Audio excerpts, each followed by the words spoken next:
Hello friends, কেমন আছো তোমরা সবাই? আশা করি সবাই খুব ভালো আছো, আর আমিও ভীষণ ভালো আছি। তো শীতকালে কুয়াশা পড়া মিষ্টি সকালের শুভেচ্ছা জানিয়ে আজকের মিনি ব্লগটা স্টার্ট করছি। এই ঠান্ডার সময় একটু গরম গরম চা না খেলে কি হয়? গাটা গরম করে তো আবার লেগে পড়তে হবে সারাদিনের মতন সংসারে নানান রকম কাজে। দিদিভাই করে ফেলেছে এখানে লেবু চা আমরা সবসময় খাই, দুধ চা খুব একটা খাই না।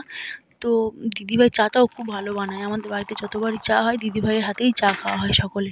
তো দিদিভাই এখন চাটা কাপে কাপে ঢালছে, ততক্ষণ আমি এদিকে মুড়িটা মাখিয়ে নিই। শুধু চায়ের সাথে তো একটু মুড়ি হলো জমে যায় সকালটা, শীতের সকালটা। তো চা সব কাপে কাপে দিদিভাই দিয়ে দিয়েছে। তো এবার বসে পড়ি সকলে মিলে খেতে।